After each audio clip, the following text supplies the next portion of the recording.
Chapter 8. Elizabeth was summoned to dinner, to the civil inquiries which then poured in, and amongst which she had the pleasure of distinguishing the much superior solicitude of Mr. Bingley's. She could not make a very favourable answer. Jane was by no means better. The sisters, on hearing this, repeated 3 or 4 times how much they were grieved, how shocking it was to have a bad cold, and how excessively they disliked being ill themselves, and then thought no more of the matter. And their indifference towards Jane, when not immediately before them, restored Elizabeth to the enjoyment of all her former dislike. Their brother, indeed, was the only one of the party whom she could regard with any complacency.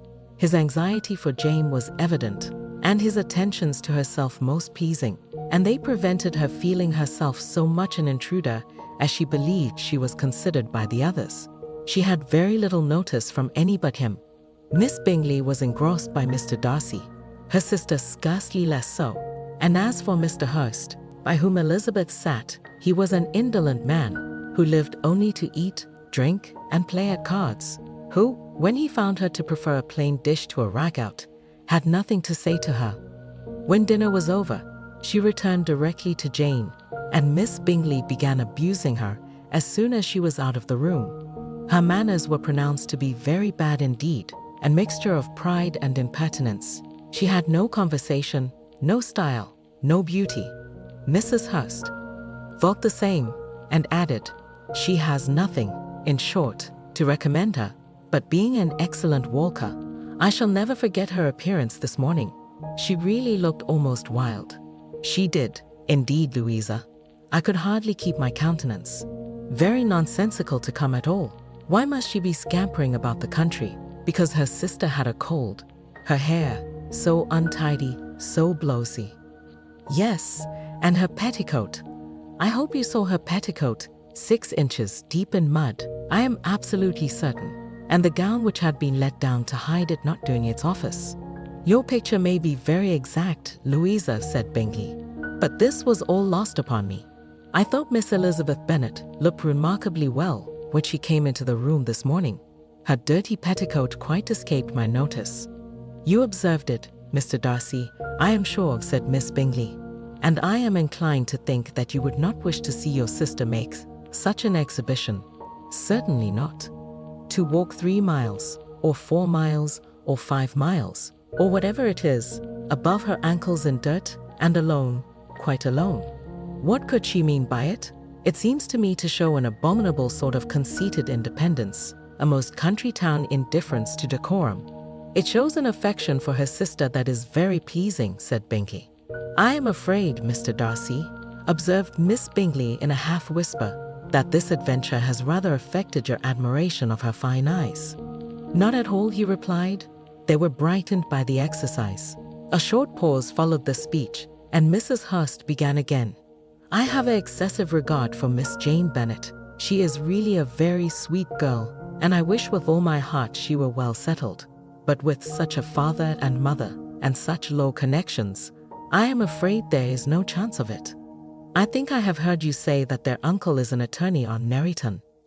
"Yes, and they have another, who lives somewhere near Cheapside." "That is capital," added her sister, and they both laughed heartily. "If they had uncles enough to fill all Cheapside," cried Bingley, "it would not make them one jot less agreeable. But it must very materially lessen their chance of marrying men of any consideration in the world," replied Darcy. To this speech Bingley made no answer, but his sisters gave it their hearty assent, and indulged their mirth for some time at the expense of their dear friend's vulgar relations. With a renewal of tenderness, however, they returned to her room on leaving the dining parlour, and sat with her till summoned to coffee.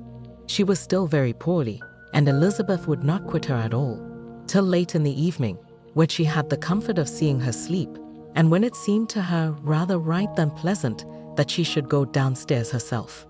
On entering the drawing-room she found the whole party at loo, and was immediately invited to join them, but suspecting them to be playing high she declined it, and making her sister the excuse, said she would amuse herself for the short time she could stay below, with a book. Mr. Hurst looked at her with astonishment. "Do you prefer reading to cards?" said he. "That is rather singular." "Miss Eliza Bennet," said Miss Bingley, despises cards. She is a great reader and has no pleasure in anything else. I deserve neither such praise nor such censure, cried Elizabeth. I am not a great reader, and I have pleasure in many things. In nursing your sister I am sure you have pleasure, said Bingley, and I hope it will be soon increased by seeing her quite well. Elizabeth thanked him from her heart, and then walked towards the table where a few books were lying. He immediately offered to fetch her others, all that his library afforded. And I wish my collection were larger for your benefit and my own credit. But I am an idle fellow, and though I have not many, I have more than I ever looked into. Elizabeth assured him that she could suit herself perfectly with those in the room. I am astonished, said Miss Bingley, that my father should have left so small a collection of books. What a delightful library you have at Pemberley, Mr. Darcy. It ought to be good, he replied. It has been the work of many generations. And then you have added so much to it yourself. You are always buying books. I cannot comprehend the neglect of a family library in such days as these. Neglect? I am sure you neglect nothing that can add to the beauties of that noble place. Charles, when you build your house, I wish it may be half as delightful as Pemberley. I wish it may, but I would really advise you to make your purchase in that neighborhood and take Pemberley for a kind of model. There is not a finer county in England than Derbyshire. With all my heart, I will buy Pemberley itself if Darcy will sell it. I am talking of possibilities, Charles. Upon my word, Caroline, I should think it more possible to get Pemberley by purchase than by imitation.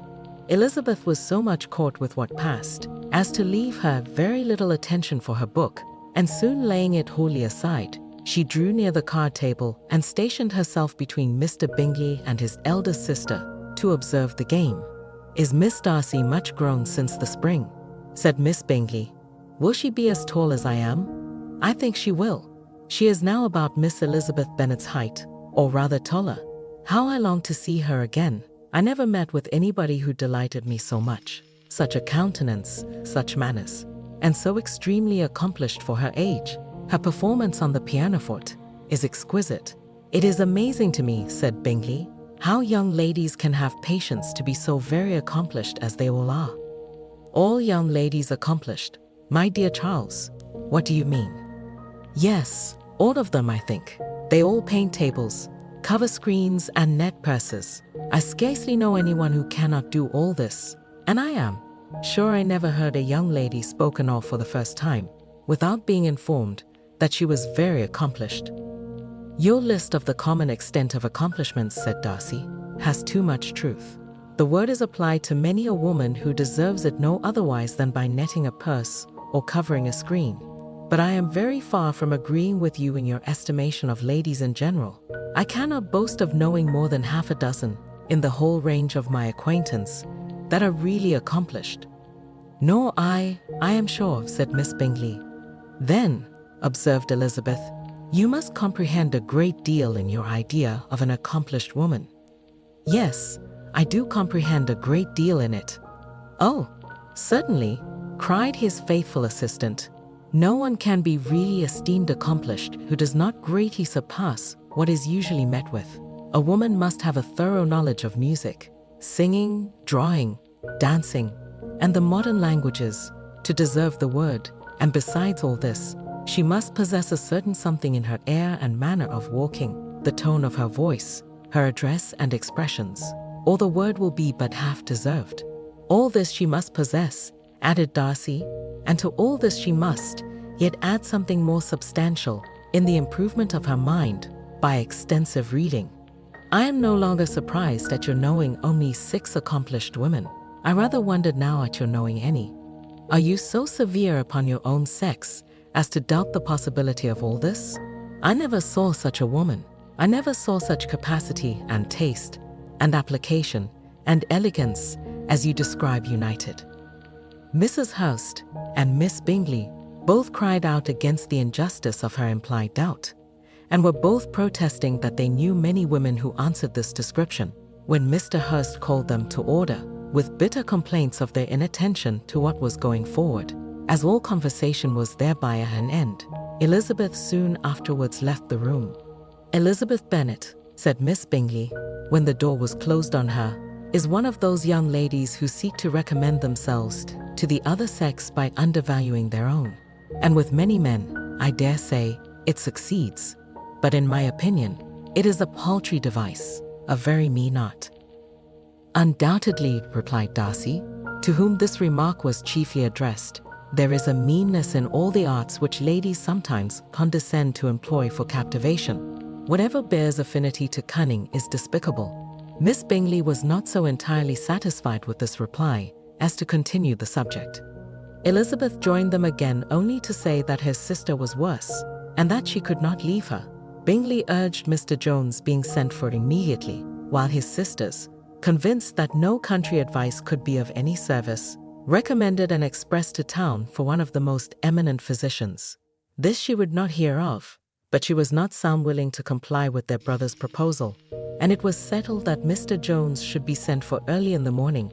If Miss Bennet were not decidedly better, Bingley was quite uncomfortable. His sisters declared that they were miserable.